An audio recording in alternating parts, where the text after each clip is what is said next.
वो 101 इंसान मारना चाहता था। लोग बोले उस तरफ मत जाइए, वो आदमी जंगली है।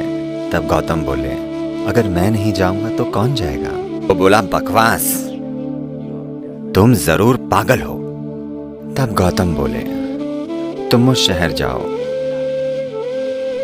जहां के 100 लोग तुम मार चुके हो। Shall bring tremendous well-being to your life. Today is the most magnificent night of my life. This is not just a night of wakefulness.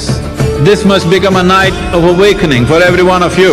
Join the celebration. एक आदमी था, उसका असली नाम हम भूल चुके हैं। लोगों ने उसे अंगुलीमाल नाम दिया था।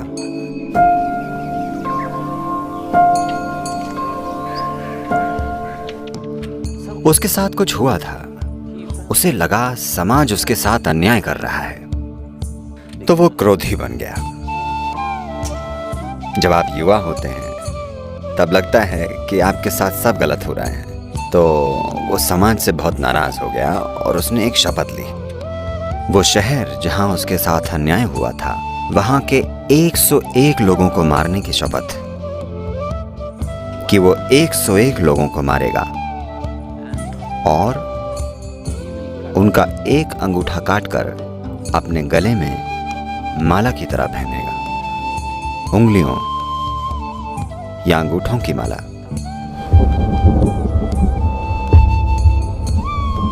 तो वो ऐसा करने लगा और लोग वहां जाने से डरने लगे। वो रहता तो जंगल में था, पर और भी कई जगहों तक पहुंचने का वही रास्ता था। लोग मारे गए। कुछ सालों में उसने 100 लोग मार डाले अपनी वासना मिटाने के लिए, और वो एक और मारना चाहता था। तो एक दिन गौतम बुद्ध उस नगर में गए। तब तक वो उंगलियों की एक माला पहन चुका था। लोग उसे अंगुली माल कहते थे, यानी जो उंगलियों की माला पहनता था। अपनी शपथ पूरी करने के लिए उसे बस एक और उंगली चाहिए थी।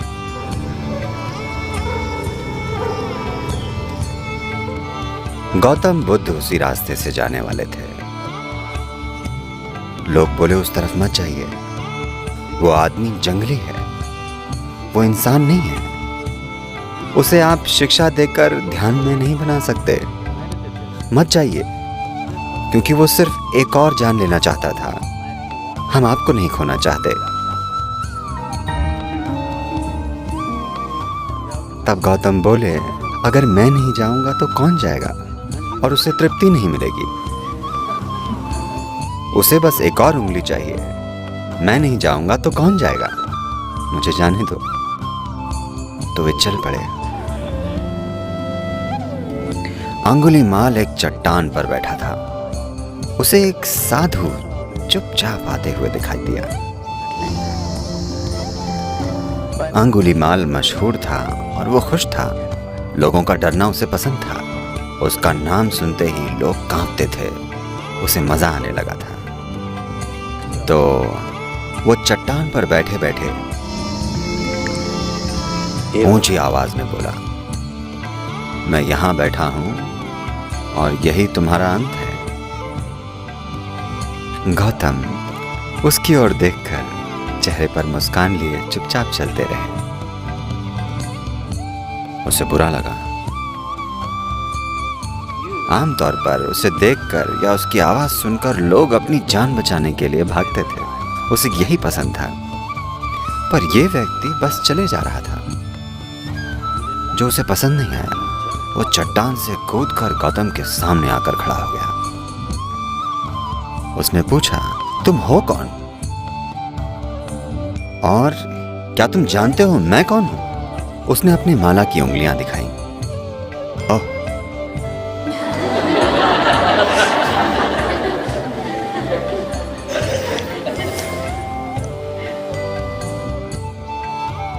और तुम मेरे बारे में जानते हो?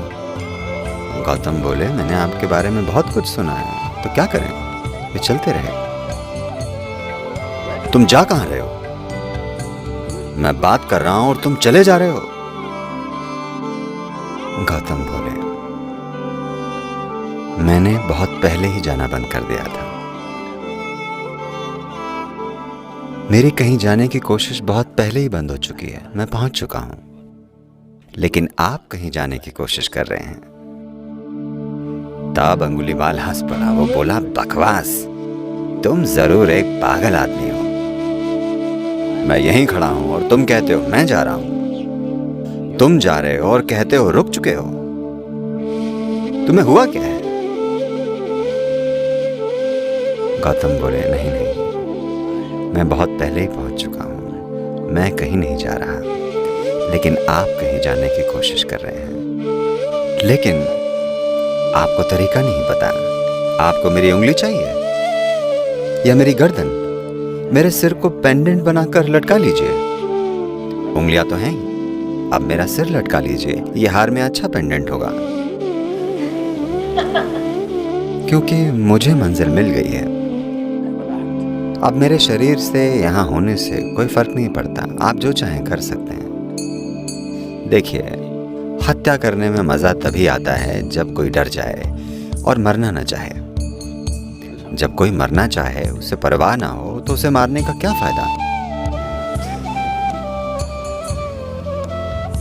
और ऐसा लग रहा था कि उसे मारकर भी 101 लोगों की मारने की वासना पूरी नहीं होगी, क्योंकि इसे मारकर खुशी नहीं मिलेगी।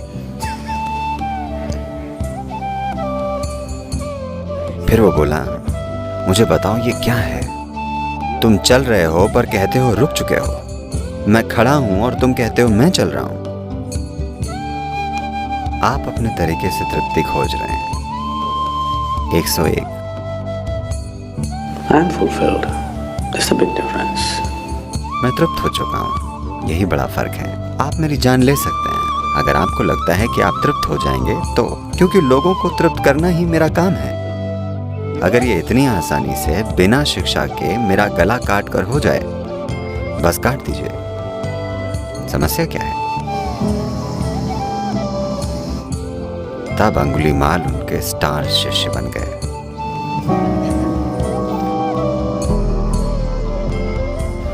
फिर गौतम बोले, आप उस शहर में जाओ जहां के 100 लोग आप मार चुके हो। एक छोटे से शहर के 100 लोग, यानी उसने लगभग हर परिवार के किसी व्यक्ति को मार डाला था।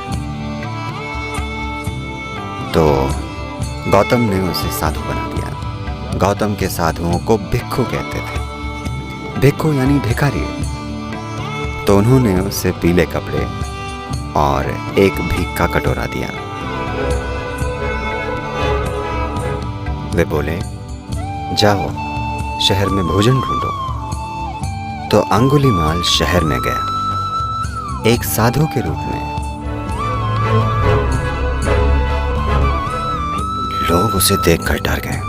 वे नहीं जानते थे कि वो यहाँ क्यों आया है। वे सब जाकर अपनी छतों पर खड़े हो गए, क्योंकि वे उससे डर रहे थे। फिर जब उन्होंने देखा कि वो बदल गया है और अब भयंकर आदमी नहीं रहा, तो वे पत्थर फेंकने लगे, क्योंकि हर परिवार के लोगों को उसने मारा था। तो वो चलता रहा, उसे पत्थर लगते रहे और खून बहता रहा। जब पत्थरबाजी कुछ ज्यादा हो गई, तब गौतम आए और लोगों को रुकने के लिए कहा और बोले, ये वो आदमी नहीं है, ये आदमी मेरा हिस्सा है। तुम मुझ पर पत्थर फेंक रहे हो, रुक जाओ। इसे मारने का कोई मतलब नहीं है, क्योंकि इसे बहुत मुश्किल तरीके से एहसास हुआ है। अब इसे मारकर बर्बाद मत कीजिए। तब अंगुलीमाल, जैसे कि मैंने कहा, एक स्टार शिष्य बन गए और पूरे देश में बुद्ध के जीने के तरीके और उनका ज्ञान फैलाने लगे। तो इससे कोई फर्क नहीं पड़ता कि आप कैसी तृप्ति चाहते हैं। आपको लगा था कि शिक्षा से तृप्ति मिलेगी। जैसे ही आप शिक्षित हुए, आपको लगा आप मूर्ख हैं, नौकरी ना हो तो शिक्षा का क्या फायदा। आपको नौकरी मिली, आप बहुत खुश हुए। फिर कुछ समय बाद आपको लगा आप मूर्ख हैं। इस पैसे का मैं क्या करूँगा अगर मुझे मेरे सपनों की स्त्री या पुरुष न मिले? तो वो भी हुआ। कुछ समय बाद आपको लगा आप मूर्ख हैं। ये चलता रहता है। The desire is simply to expand. That's your desire. इच्छा यानी विस्तार की चाहत, यही आपकी इच्छा है। अगर आप विस्तार करने के भौतिक तरीके